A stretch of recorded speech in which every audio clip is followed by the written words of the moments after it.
Internautes, bonjour. Vous êtes de plus en plus nombreux à nous suivre depuis une année. Nous vous en remercions.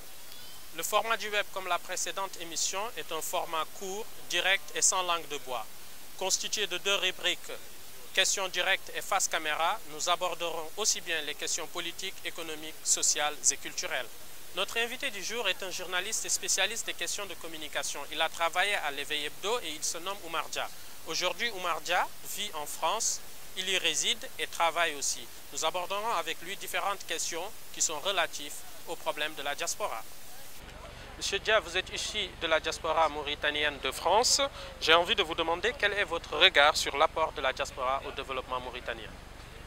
Alors, donc, je vous remercie de cette invitation. Et puis après, concernant la diaspora, l'apport en tout cas de la diaspora au niveau du développement local, je pense que la diaspora peut être un pilier vraiment fondamental justement au niveau du développement local.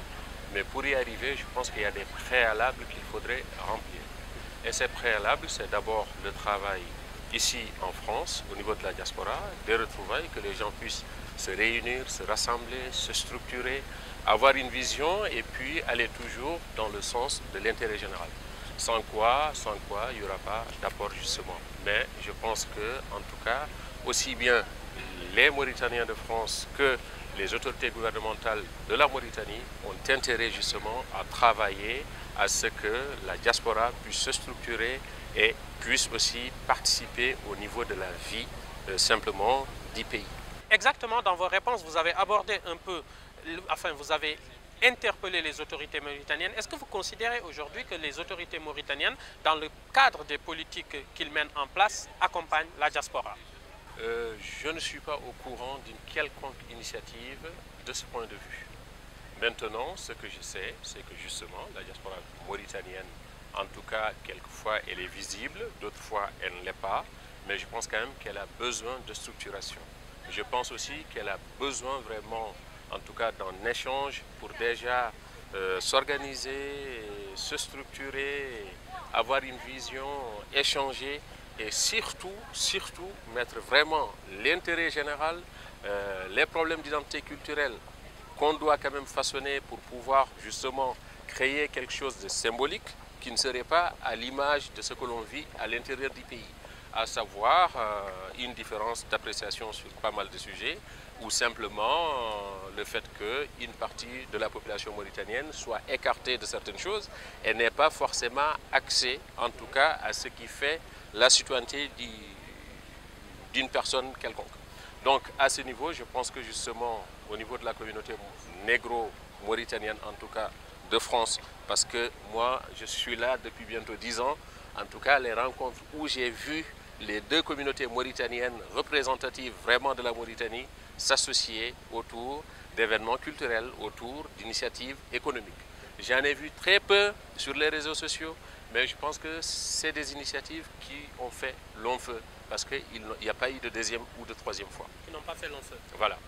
Beaucoup d'observateurs font état de l'apport considérable des diasporas dans le développement local. Qu'en est-il de votre côté? Je pense que l'apport de la diaspora, même s'il n'est pas très structuré pour que justement les Mauritaniens de l'étranger puissent être accompagnés justement à être acteurs dans la vie socio-économique et culturelle du pays, je pense quand même malgré tout que l'apport de la diaspora est très important.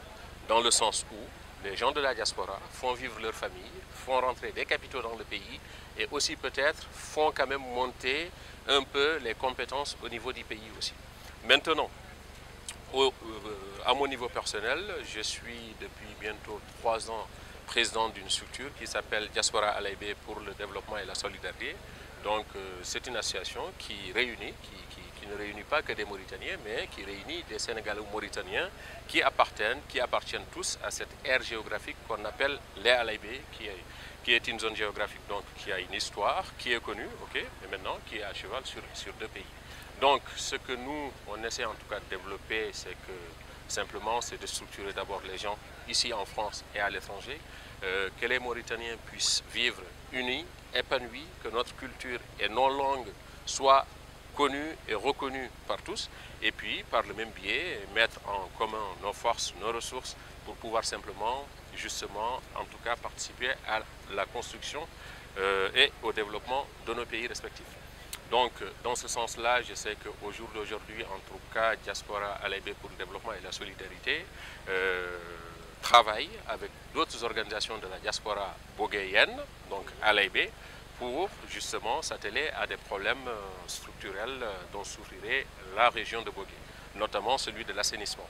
Okay? Donc, je sais que depuis quelques mois, on travaille là-dessus et que là, justement, grâce à la participation de Diaspora Alaïbé et d'autres associations basées en Belgique, au Canada, aux États-Unis et un peu partout, y compris en Afrique, je sais qu'on a mis en place ce qu'on appelle le comité de coordination du projet assainissement. Et du coup, il y a un protocole d'accord qui a justement été signé le 31 août avec la municipalité de Bogué justement pour essayer quand même de faire en sorte que la diaspora participe à ce type de projet. Et ce type de projet est très important parce que j'estime que, surtout en tout cas pour la région de la vallée, quand on parle justement de l'assainissement quand même et de la propreté, de l'hygiène, je pense que pour la Mauritanie, c'est un problème global. Mais on sait tous que, en tout cas, les régions du sud de la Mauritanie n'ont pas forcément l'attrait et l'intérêt des dirigeants du pays. Donc, raison de plus pour nous de nous structurer pour essayer d'apporter en tout cas le développement dans nos localités respectives. Bien. Obligatoirement, parce que vous en parlez et vous en faites référence, en tout cas dans vos réponses, on ne peut pas parler du rôle de la diaspora sans pour autant évoquer aussi peut-être la question politique en Mauritanie. Quel regard aujourd'hui, de façon générale, portez-vous sur la situation politique du pays? Alors, avant de porter un regard sur la situation politique du pays, vous me permettrez d'insister simplement sur ce qui fait aujourd'hui l'une des tares, en tout cas, de notre diaspora à l'étranger. C'est qu'on est une communauté ou une société trop politisée. Alors qu'au jour d'aujourd'hui, personne ne pourra avoir raison sur personne, en tout cas au niveau de la Mauritanie. Et que je pense que ce soit les gens qui ont conservé le pouvoir depuis l'indépendance ou les gens qui justement courent derrière ou en tout cas essaient simplement d'exister à travers des droits simples, doit être ouvert justement pour pouvoir s'approcher de l'autre. Et le Mauritanien au jour d'aujourd'hui qui s'accapare de tout ou qui est en tout cas en situation de briguer un mandat politique, un pouvoir économique, celui-là aussi, pour que ce pouvoir ait du sens, je pense qu'il faut quand même qu'il fasse de la place à l'autre qu'il a toujours opprimé. Et que le monde il est en train de changer au jour d'aujourd'hui. Parce que si on se réfère justement à nos différentes diasporas, on sait bien qu'il y a un type en tout cas de Mauritanien qui est en train d'émerger. Et ça, qu'on le veuille ou pas, le monde, il est en train d'accélérer en tout cas la cadence vers des changements. Apporter ces changements-là de façon intelligente avec un esprit social et solidaire. Okay? Un esprit social et solidaire, ça veut dire simplement que moi, je ferai toujours en sorte de fructifier ce que j'ai, mais je ferai aussi en sorte que même celui qui ne pourrait pas y prétendre de quelque droit que ce soit, qu'il ait aussi un petit quelque chose qui lui fasse simplement plaisir ou qui lui donne la possibilité de pouvoir vivre, s'épanouir, au moins pour me foutre la paix. Bien. Alors, on arrive à la deuxième rubrique de cette émission qui s'appelle Face Caméra. Donc, Oumar Dia, en tout cas, vous avez la caméra, vous êtes en face et vous dites à nos internautes le petit mot que vous avez envie de partager avec eux. Alors, ce que j'ai envie de partager, c'est vraiment un regard d'espoir.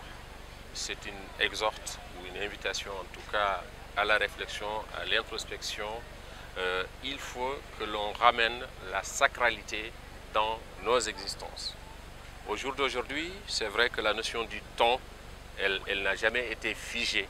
Mais au jour d'aujourd'hui, tout va tellement vite que je pense qu'il faut vraiment tirer un tout petit peu sur la cadence des choses, savoir prendre le temps de se regarder, de se voir, de se parler, de partager, de construire ensemble.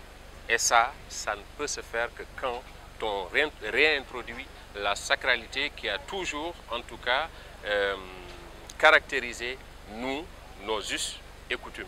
Sans cette sacralité qui redeviennent, en tout cas, qui reviennent dans les existences des gens, dans les rapports sociaux, je pense que justement, il y aura toujours des dérives, il y aura toujours un semblant de déjà-vu un peu partout et on passera vraiment trop vite, même sur des choses hyper essentielles, ce qui fait qu'il n'y a rien qui puisse se construire et de façon durable.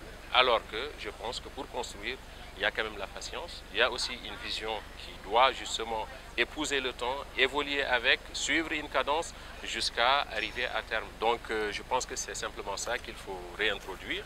Et puis maintenant, aller aussi dans l'intérêt général, justement.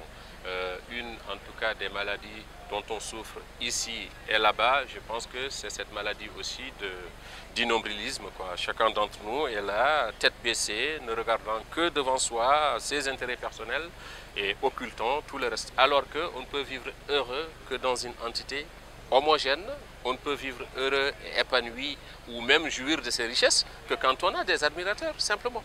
Donc, je pense que vraiment mon appel portera sur ce besoin d'ouverture, de renouveau, de solidarité quoi, dans ce monde-là pour travailler pour la paix, l'épanouissement de tout en chacun et le développement. Monsieur Dia Oumar, nous vous remercions. Adjaram. Chers internautes, c'est sur ces paroles sages qui nous invitent à revenir aux sources que nous nous quittons. Nous vous donnons rendez-vous dans un mois. Notre invité du jour, c'était Oumar Dia, journaliste spécialiste de la communication. Bonsoir.